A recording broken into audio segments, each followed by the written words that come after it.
Assalamualaikum, nama saya Muhammad Imran bin Muhammad Azwan. Dan hari ini saya akan membentangkan tentang peraturan dan isu-isu kesantunan berbahasa dalam masyarakat. Mari kita lihat. Jadi, pertama sekali ialah definisi. Kesantunan berbahasa adalah menjaga perasaan, berbudi pekerti, beretika, menjaga tutur kata, ramah, menjaga kebatas, formaliti dan identiti bahasa. Jadi apa yang kita boleh dapat daripada poin slide ini ialah apabila kita bertutur bahasa, kita perlulah hormat dengan orang lain. Kerana apabila kita bertutur dengan orang lain, kita kena jaga bahasa kita dan supaya mereka tidak terasa daripada apa yang kita bercakapkan kepada mereka. Jadi, mari kita lihat kepentingan kesantunan bahasa. Pertama ialah mengelakkan konflik dan ketegangan. Kesantunan dalam bahasa membantu mengelakkan konflik dan salah faham. Kedua ialah memupuk rasa hormat dan keharmonian sosial. Kesantunan bahasa juga dapat mengekalkan keharmonian sosial dengan menyelaraskan tingkah laku individu dengan norma masyarakat. Ketiga ialah membina dan memperkuatkan hubungan. Kesantunan bahasa dapat mengeratkan hubungan dan membina kepercayaan antara satu sama lain. Dan akhir sekali ialah berkomunikasi dengan efektif. Kesantunan berbahasa juga dapat mencerminkan nilai hormat menghormati sekaligus membangun komunikasi yang lebih berkesan. Sekarang mari kita lihat peraturan kesantunan bahasa dalam situasi formal. Macam mana kita gunakan kesantunan bahasa ni dalam pekerjaan kita ataupun bila kita nak cakap dengan orang lebih penting. Jadi penggunaan gelaran dan panggilan hormat apabila kita nak menggunakan kesantunan bahasa dalam situasi formal seperti mesyuarat, majlis rasmi ataupun surat menyurat adalah penting untuk menggunakan gelaran yang sesuai seperti encik, puan, doktor atau tuan. Ini menunjukkan rasa hormat terhadap status sosial atau profesional seseorang. Kedua ialah penggunaan bahasa berstruktur dan rasmi. Dalam komunikasi formal, ayat perlu dibentuk dengan jelas dan lengkap serta mengelakkan sikatan atau bahasa pasar. Gaya bahasa yang lebih sopan dan teratur diperlukan, terutamanya dalam surat rasmi, laporan ataupun ucapan. Menggunakan gaya bertutur yang neutral dan tidak emosional. Dalam interaksi formal, ianya penting untuk mengekalkan nada neutral dan mengelakkan penggunaan bahasa yang terlalu emosional ataupun agresif. So, contohnya kalau kita dalam mesyuarat, kita tak boleh bersikap emosional. Kalau tak, akan menunjukkan yang kita ni tidak profesional. Okay. Sekarang kita akan melihat peraturan kesantunan bahasa dalam situasi tidak formal. Sapaan mesra dan tidak formal. Dalam situasi tidak formal, sapaan yang lebih mesra dan akrab boleh digunakan seperti hai, apa khabar ataupun hey. Namun ini perlu disesuaikan dengan hubungan antara penutur dan penerima. Jadi kebiasaannya kita akan menggunakan perkataan apa khabar, hai ataupun hey ni dengan kawan-kawan ataupun orang yang rapat dengan kita. Seterusnya, penggunaan bahasa pasar ataupun bahasa tempatan. Bahasa tidak formal membenarkan penggunaan bahasa pasar ataupun slang, terutamanya dalam kalangan rakan sebaya atau keluarga. Namun, bahasa kasar atau penghinaan harus dielakkan walaupun dalam perbualan santai. Jadi, untuk poin ni kita boleh lihatlah yang walaupun kita boleh cakap dengan tidak formal, kita tak boleh hina orang. Kalau tak, boleh nampak yang kita ni tidak ada adab. Dan akhir sekali ialah nada dan intonasi santai. Dalam perbualan tidak formal, nada dan intonasi biasanya lebih santai dan kurang berstruktur berbanding dengan perbualan formal. Penutur tidak perlu terlalu risau tentang tata bahasa yang sempurna selagi mesej jelas dan sopan. Jadi untuk penggunaan bahasa dalam situasi informal, tak perlu kita streskan untuk menggunakan perkataan yang betul ataupun tata bahasa yang betul dalam perbualan kita. Sekarang mari kita lihat beberapa isu kesatuan berbahasa. Salah satu daripada isu kesatuan berbahasa ini ialah kecelaruan berbahasa. Kecelaruan berbahasa berlaku apabila pengguna bahasa tidak mematuhi kaedah atau struktur bahasa yang betul, baik dari segi tata bahasa, ejaan atau sintaksis. Kecelaruan ini boleh menyebabkan mesej tidak sampai dengan tepat atau menimbulkan kekeliruan. Seterusnya ialah bahasa rojak.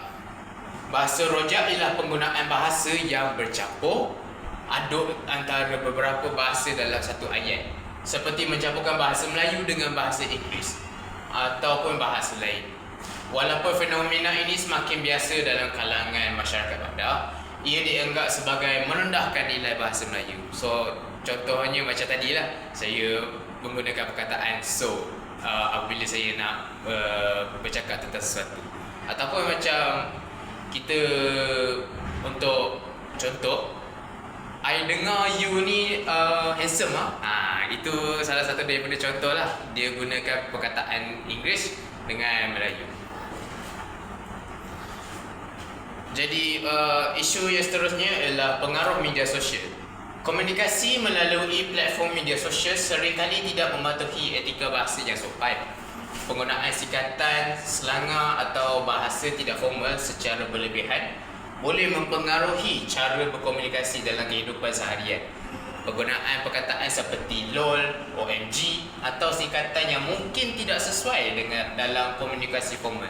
Selalunya kita boleh lihat penggunaan perkataan ini dalam mana-mana media sosial yang kita gunakan seperti WhatsApp, Twitter, Facebook, Instagram dan macam-macam lagi. Sekarang mari kita lihat beberapa cara untuk kita menangani isu kesatuan bahasa.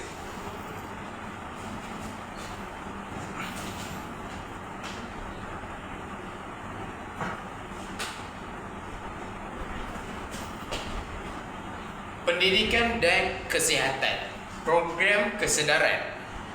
Kerajaan perlulah menganjurkan kempen dan seminar mengenai kepentingan kesatuan bahasa di sekolah, tempat kerja dan dalam komuniti. Hal ini bukan sahaja tertumpu pada peringkat sekolah, namun ia mestilah dilakukan dalam skop yang lebih besar. Jadi bukan daripada segi sekolah saja yang kita perlu fokuskan tentang kesatuan bahasa ni. Masyarakat pun kita kena fokuskan. Seterusnya ialah penggunaan media sosial yang bertanggungjawab. Kempen etika cyber.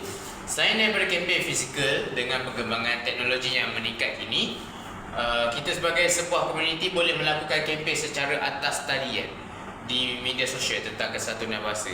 Jadi kalau biasanya kita akan nampak kempen tentang kesedaran ni selalunya dekat dunia biasa je kan.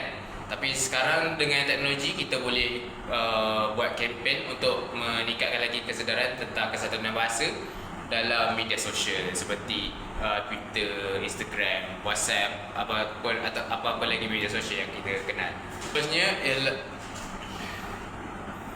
Seterusnya ialah pemantauan dan penguatkuasaan. Pemantauan kandungan, kerajaan boleh memantau dan mengambil tindakan terhadap individu atau media yang melanggar etika kesatuan berbahasa di media sosial. Lebih-lebih lagi dengan masyarakat zaman sekarang yang sempit, penuh, tidak berisi. Dan akhir sekali ialah pengaruh persekitaran positif. Untuk peranan keluarga, ibu bapa merupakan sumber rujukan pertama anak-anak yang sedang membesar. Jadi sebagai ibu bapa yang bertanggungjawab, perlulah kita menunjukkan contoh yang terbaik buat anak-anak agar mereka dapat mengikuti kita dalam menjaga kesatuan bahasa. Bab kata pepatah, melentur buluh biarlah dari rebungnya. Baiklah, sekarang kita akan lihatkan tentang implikasi penggunaan kesatuan bahasa di dalam bilik darjah. Jadi pertama sekali ialah ianya mewujudkan suasana pembelajaran yang harmoni. Kesantunan bahasa membantu mewujudkan suasana pembelajaran yang positif, dan apabila guru dan pelajar berinteraksi dengan sopan, ia mengurangkan konflik dan ketegangan dalam bilik darjah, menjadikan pelajar lebih selesa dan bersedia untuk belajar. Seterusnya ialah ianya menggalakkan hubungan guru dan pelajar yang baik. Penggunaan bahasa yang sopan oleh guru akan menunjukkan penghargaan terhadap pelajar yang dapat mengeratkan lagi hubungan antara guru dan pelajar. Ini akan memberikan mereka motivasi kepada pelajar untuk lebih menghargai pelajaran serta meningkatkan rasa hormat terhadap guru. Ketiga ialah membangunkan kemahiran sosial dan emosi pelajar. Melalui penggunaan kesantunan bahasa, pelajar dapat belajar tentang adab dan etika dalam komunikasi, yang seterusnya boleh membentuk kemahiran sosial dan emosional mereka. Ini penting bagi perkembangan holistik pelajar di luar bilik darjah. Dan akhir sekali ialah mengurangkan tingkah laku tidak sopan. Penggunaan kesantunan bahasa boleh mengurangkan tingkah laku yang tidak sopan di kalangan pelajar. Apabila bahasa sopan dijadikan contoh oleh guru, pelajar cenderung untuk meniru tingkah laku tersebut dan menjadikannya sebahagian daripada interaksi harian mereka. Akhir sekali ialah kesimpulan kita untuk hari ini. Jadi kesimpulannya, kesantunan berbahasa adalah elemen paling penting dalam komunikasi yang berfungsi bukan sahaja untuk menjalin hubungan yang baik antara individu, tetapi juga untuk mewujudkan suasana yang harmonis dalam pelbagai konteks. Termasuklah bilik darjah. Dengan mengamalkan kesantunan berbahasa, individu dapat menunjukkan rasa hormat, empati dan kepekaan terhadap perasaan orang lain. Akhirnya, kesantunan berbahasa bukan sekadar satu bentuk etika komunikasi, tetapi juga asas penting dalam membentuk masyarakat yang lebih bertamadun dan beradab. Saya Muhammad Iqbal bin Muhammad Azwan. Terima kasih.